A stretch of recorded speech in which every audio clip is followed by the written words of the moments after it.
Hello, this video presentation will go through the proposal project instructions, ideas, and schedule document for the Ancilla College online class for Writing 2 for the spring 2020 semester.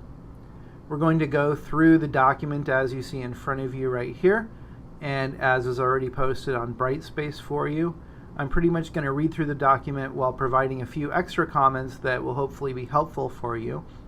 You can click on a downloadable PDF, and what you'll see in front of you on the screen is that I am moving my cursor. I'm going to put a link in there for a downloadable PDF of this for those of you who may also want to just run it through a regular screen reader or print it out in a little bit better way. Okay, so what are you going to do for this project? You're going to choose an organization, company, or community and propose a solution to a problem that organization, company, or community faces.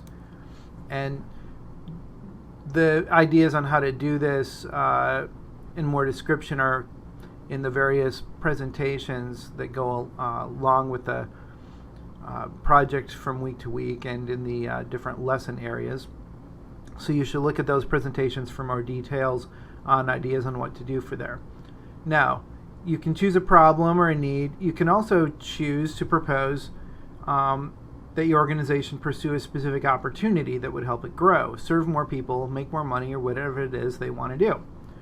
You want to focus on a specific practical topic, and we'll have some examples at the end of this document, specific enough to provide practical details. Your proposal should include the following sections, and then see the recommended outline for a more detailed description. You'll need an executive summary or abstract. You'll need a need or an opportunity section. You'll need a proposed solution section, an implementation selection, a conclusion, and a bibliography, which is like a works cited for MLA or references for APA. Your format for this document, you're going to use a professional looking design. I will provide a template for you that will be marked within Brightspace as we get into the very beginning, and it'll be in the learning activities area along with this. I'll probably link it in this document once it's completely ready. Right here where it says the template will provided, I will add a link there as well. See the document design presentation for more information and ideas, and again there will be a link here to that as time goes on. Page numbers should be included. Relevant images are encouraged, but should be referenced in your written content. Total document should be approximately 10 pages. And if you are wondering how those 10 pages are going to come to be, keep watching, because here's a recommended outline. And again, I'm going to provide a template that works with this outline, and you can use that. One of the things for this class and writing in general is a lot of the people who make writing program decisions across the country have sort of a group called the Writing Program Administrators organization. And one of the things that they really stipulate is that a writing class should be a writing class. We shouldn't spend a lot of extra time teaching you how to do various things in various software. That should be covered in other classes, or you should be able to learn that on your own. I do some of that just to be helpful in my various courses, but for this particular course, we can talk about design, and we will, but as far as how to actually manipulate Microsoft Word for that, if you haven't learned that in another class or anything like that, don't worry, you can use a template. I'm not going to make this harder than it needs to be. So let's look at the recommended outline. Executive summary or abstract, and again there's a presentation that will take you through what you can do for that. Section 1, the problem or need or opportunity. And we're going to have in here, I'm going to stipulate a rough number of words that you should have, and it'll be about 3 pages. So I'm looking at some of the best practices right now as I record this video. This isn't 100% done, but I want to get it up there for you. Have this video available and ready by the time you start. So I'll put a number of words in there. That's just a marker to remind me. Now, as I say up here, main sections are required, so if you see it in bold here, it's required. But these specific subject sections are not mandatory. Those are just recommendations, but you know, feel free to adjust as needed for your own project success. So you can define and describe the problem or need and opportunity. You're going to want to explain for a problem or need, provide evidence and reasons why it's a problem. For an opportunity, provide evidence why your idea would present positive change, but be open to identifying possible needs as well. That often happens when we start talking about opportunity. We say, oh, this is a great chance for us. Oh, come to think of it, we really could improve in this area. And so you kind of backtrack a little bit and go that way, sometimes in our thinking, but we want to be open to that. And whatever we do, whichever track we're taking, whether we're focusing on a problem or in need or an opportunity, we're going to want to make sure we prove that with research. And keep in mind that partway through the project, an annotated bibliography is going to be due where you explain the sources that you use. We'll talk about that later. Section 2, the proposed solution. And again, this is about the same size as the section before it. You're going to describe the solution, use lots of good details, and show how the proposed solution helps solve the points of the problem explained in problem opportunity section. And again, we're going to go through this in other presentations, but whatever you said, well, here's why this is a problem or a need. Now when you talk about the solution, say, okay, here's how those reasons why the problem exists, or here's, some symptoms of the problem. Well, here's how the solution solves those symptoms, or at least helps with them. Again, you're going to want to use research as evidence.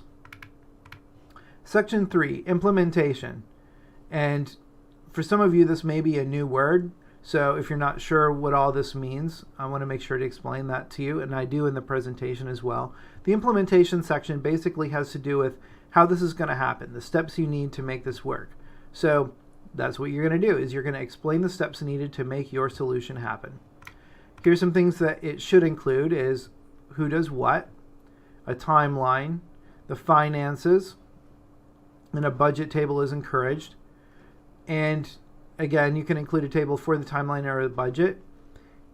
And again, you can see the presentations for other helpful elements. These things are explained in the presentation, so I'm not going to rehash that here, or there'd be no point in looking through the presentations in more detail. You're going to need a conclusion and then a bibliography. As I said before, you can do references for APA or a works cited for MLA. I have specifically not designated a format for this, so you can use MLA, you can use APA. Honestly, I'm not going to stick it to you either way for these. If you just put a bibliography and you put your references in a way that I can look them up, I will be happy with that.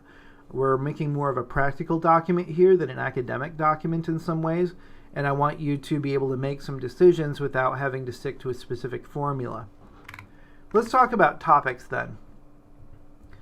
We're going to choose a manageable idea that relates to an organization, company, or group that you can pretend to represent or be proposing to help. Now, some of you may already be a member of an organization. I don't really have an example here about a local sports team or an on-campus sports team, but maybe you're on a sports team and there's a proposal you would make regarding that. Or you're a member of a club or organization here and you're like, hey, this is something I'm interested in doing and we might want to do this anyway. So you can go with that. These are some examples or ideas. And this is not a list where I'm saying you can only choose these ideas, but I put these on here to get you started on some ideas. You're welcome to use these. You don't have to use these, but this is something to help you kind of get into the thinking for this. So let's talk about some of these examples. I did in the table, I left some spots empty because number one, I didn't want people to think that they could and should do exactly what I said in an idea here, but also because there might be multiple ways of going on that, and I don't want to kind of steer you into one specific rigid direction with that. I want you to be able to use your own creativity and critical thinking here. Some of these actually are examples of things that I've worked on over my career. So, for example, an organization or group or company, maybe you're thinking, okay, Ancilla College, wow, I'm really bothered by speeding cars on 9B Road. It's really a dangerous crossing. Okay, so how do we solve that? So that would be what you would work on. Or again, Ancilla College, maybe you see an opportunity. Students are interested in learning more about audio and video technology. They want to learn how to produce their own podcasts. So the solution might be to start a podcast club. This is something that I've actually worked on over the last couple of years. And if you're interested in joining, hit me up. All right. Wild Rose Moon. This is a local nonprofit music and other arts organization in downtown Plymouth. I served on their board when they were first starting off and kind of helped them get started. In some ways, engaging younger generation in attending concerts or other cultural events or workshops. This is their problem. And I explained this a little bit more in one of the presentations. I won't go into super detail here, but they, maybe this is something that they are thinking about. And again, whether you designate it as a problem or opportunity to write off, it's kind of up to you. I could see this one going either way on that. Probably it's got some elements of both. Well, how are you going to solve that? How are you going to draw younger listeners and younger patrons to this place, to concerts and other events? Maybe a local community, maybe they're seeing multiple needs, or maybe they're seeing an opportunity, and their solution would be a dog park. I served on the Plymouth Dog Park Committee when the Plymouth Dog Park was first getting started. And again, there are a lot of needs that fills that maybe nobody's really super complaining in the community, but you can see that there are things that could make a community better. So let's do that through building a dog park. Maybe the Ancilla College and Marshall County Corrections, maybe you're thinking about both of them, and that's something that I don't talk a ton about, but sometimes two or more organizations will join together to work on a project together. So again, multiple needs could be identified. You can see as an opportunity here. Maybe an education program working with people who are in the jail. That would be your solution. Local Boys and Girls Club, art, and the opportunity would be arts education for children. Now again, as you start working on that, you realize, oh yeah, there really is a need in this community, or here's some reasons why this is needed in communities. So what would your solution be? How would that look like when you actually start to work on that? Another one is, in the local community, lack of accessible playground equipment and activities for special needs children. If you've been in Plymouth for very long, you might know about a place called Freedom Park, and this came out of this sort of idea.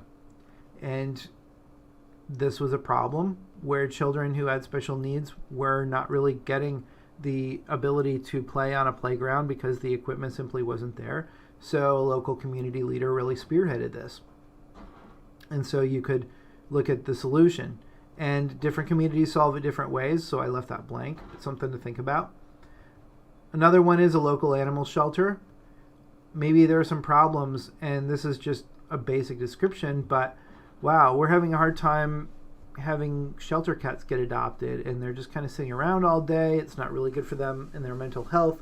Other reasons. So the solution might be to make a cat room. And again, this is a real thing that happened at Marshall County Humane Society. Local company might say, wow, our marketing tools are really outdated. We want to solve this then by getting involved with social media advertising. And you would lay out then how they would do that. And again, maybe a local school sees a need for therapeutic and education opportunities for students with special needs and or sensory issues. And their solution then would be a sensory room. Now, these are all things that are real out in the community. These are just examples. Hopefully you will be coming up with some other great examples of your own. I'm happy to work with you and kind of brainstorm as you're coming up with ideas. You're welcome to take some idea that you see here and kind of put your own spin on it. That would be great. I also hope that you'll find something that you're interested in and or something that relates to your major, because this is good work that can help you in the future. Finally, let's look at the project timeline. And just like I request that you put a timeline in your project for how this will be implemented, here's a timeline for how your project will be implemented. So the first item we're going to do is a proposal topic. And that's going to be due as a discussion forum post on Thursday, March 5th. I'll start looking a few days before, and you're welcome to contact me privately or set up a meeting if you want to talk about this way before that. But our research paper is due earlier that week, and I want to make sure that you have time to get that done as well and time to work through the lessons and everything like that. But I am happy to talk to you about ideas as soon as you want, anytime. But this is the absolute last date that you should be posting on that. I'll be keeping track of that discussion forum. I'll provide comments as quickly as possible so you can move forward. The week after that is spring break. I will be Not necessarily available on campus for those who are nearby, but I will be checking email and discussion forums and things like that. And I'll be able to be in contact with you to help you during that time as much as possible. I'll be spending a lot of time with family as well, so I may not respond right away, but I will respond as quickly as I can even during spring break. Your outline then is going to be due Sunday, March 22nd, and I'll provide more details before then about what should be in your outline. Annotated bibliography. You're going to use 6 sources to help you build this project, at least, and you're going to do an annotated bibliography by Sunday, March 29. If you don't know what the annotated bibliography is, don't worry. There will be an awesome lesson presentation on how to do that. There's also a chapter in the book. So don't worry, you'll have plenty of opportunity to learn about that well before it's due. Problem and solution sections. We're going to have you turn in those drafts April 5th so that I can give you some feedback on that. We'll probably have some form of a workshop for some of these things as well. I'm not quite sure how that's going to look yet. We'll see how things go. I'm sort of still planning that part of it because I kind of want to see how you guys are doing and if that would be helpful. Then the implementation section, you're going to turn a draft on that a few days later. This gives plenty of time for me to provide feedback to you so that then you can work on it and get it done and finish off your executive summary and conclusion then by Monday, April 20th. So this weekend before, starting really on Thursday, but then the day after that for many people is Good Friday, for those who observe Good Friday on the Western calendar, which is probably most or all of you. It is that weekend. For those who do it on an older calendar, which would primarily be Orthodox Christians, it will be that next weekend. So I know people generally this weekend may be busy with other activities for those especially who have religious observations. I get that. So in that case, that's why I set that due date as Thursday. And then that way I can work on that over the weekend and get you feedback. And then you'll have hopefully about a week that you can finish it up. Well, hopefully this gives you a really good idea of what you need to do and what's required of you. But if you have any questions, contact me and communicate with me, please, sooner rather than later. And as I keep saying about everything, I love helping you guys. I love when students just knock on my office door and want some help with something. I love setting up times to work with you either in person or over the internet or however works best for you. So please contact me, and I really think you're going to do some really awesome work on this project and going to be glad that you did it. Well, maybe not super glad you did it, but I'm going to be glad to see what you come up with, and I'm really looking forward to it, and I know you're going to do a great job. All right, thanks everybody. Have a good day.